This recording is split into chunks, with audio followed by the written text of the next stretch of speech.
હવે વાત મોરારી બાપુની રેલથી રામકથાના 5મા દિવસની કરવી છે। 5મા દિવસની રામકથા કર્ણાટક રાજ્યના હમ્પી નજીક પંપા સરોવરના આરે આયોજિત કરવામાં આવી હતી। સનાતન ધર્મમાં પંચ સરોવરનું મહત્વ છે, જેમાંનું જ એક આ છે પંપા સરોવર। કહેવાય છે રામ ભક્ત શબરી પંપા સરોવર કાંઠે જ રામની રાહ જોતી હતી, તો અહીંના ઋષિમુખ પર્વત પર જ સૌ પ્રથમ થયું હતું શ્રી રામ અને હનુમાનજીનું મિલન। આ કથા સાંભળવા માટે મોટી સંખ્યામાં શ્રોતાઓ ઉમટ્યા હતા।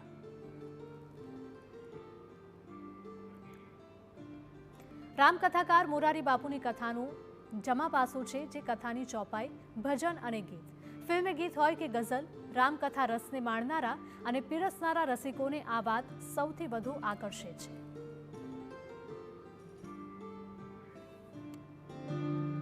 રેલથી રામકથાની અંદર કથાના શબ્દો તો સૌ કોઈને સ્પર્શતા જ હોય છે, પરંતુ કથાની અંદર જે સંગીત છે, જે ભજન છે, જે ગીતો છે, તે પણ સૌ કોઈને આકર્ષણનું કેન્દ્ર બનતા હોય છે।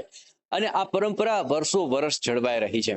પરંતુ આ પરંપરા સાથે જે લોકો પણ વર્ષોથી જોડાયેલા છે, તેમની સાથે ખાસ વાતચીત કરીશું અને આપને એ જણાવવાનો હું પ્રયત્ન કરીશ કે આખરે બાપુ એક એવા રામકથાકાર કે જેનું સંગીત, જેના શબ્દો, જેના ભજન, જેના ગીતો સૌથી અદકેરા છે। જય સિયારામ। સૌપ્રથમ તો આપનો પરિચય અમારા દર્શકોને પણ આપજો અને સાથોસાથ આ પ્રશ્નનો સીધો જવાબ પણ આપજો। બાપુની કથાનું સંગીત અદકેરું કઈ રીતે? પહેલી વાત તો એ કહી દઉં કે બાપુ માટે કાંઈ કહેવા માટે અમે અસમર્થ છીએ, પણ છતાંય સરળ ચિત્ત બાતા સરળ સરળ મરમી સુજાન, સરળતા કા સન્માન કરું ભાવશે ભગવત દાન। આપે સંગીતની જે વાત કરી, તો સૂર, શબ્દ અને નાનામાં નાનો માણસ, મજૂરી કરતો માણસ કે ખેતરની અંદર હળ હાંકતો માણસ પણ બાપુને જ્યારે સાંભળે ત્યારે ભગત બાપુની, પિંગલસિંહ બાપુની ગીતથી, સંગીતથી એ જે મૂળ મેસેજ પહોંચાડવાનો હોય છે આપણા રામાયણનો, શાસ્ત્રો પુરાણોનો, એ મૂળ મેસેજ બાપુ થકી, વ્યાસપીઠ થકી આ અમને બધાને પહોંચતો હોય છે। બિલકુલ। એવી કઈ પ્રસ્તુતિ આપના તરફથી બાપુના એક કહેવાય ને સ્નેહાંજલિ હશે?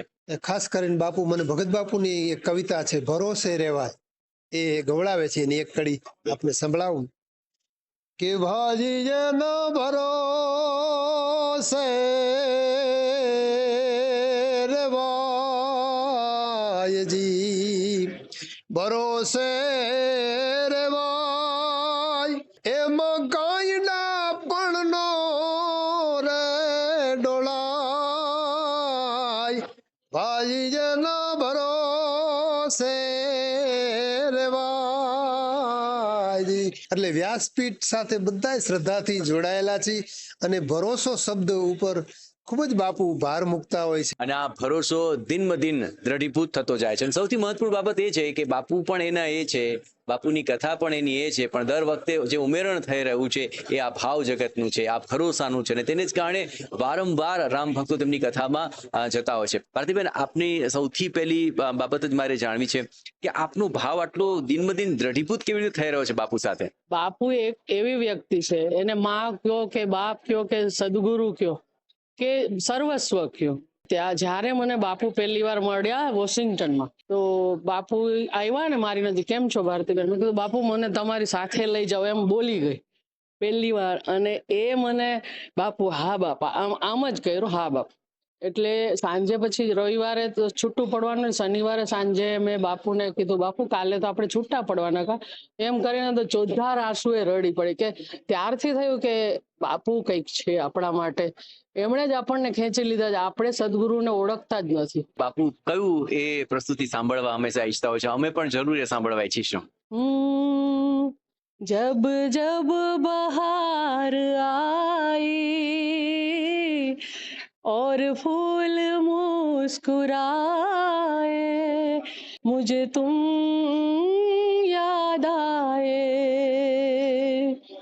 जब जब भी चांद निकला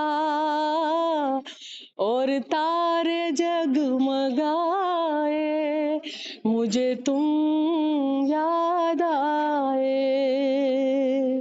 બાપુ એવું કહે છે કે જબ જબ ભી ચાંદ નીકળા ઓર તારે જગમગાય, કે સદગુરુ જ્યારે આવે ત્યારે નાના મોટા બધા આશ્રિતો એમને સંભાળી લે, સદગુરુ પોતે અપના કોઈ તરાના મેને નહીં, એટલે પોતાના સદગુરુને એટલું માન આપે છે બાપુ દાદાજીને.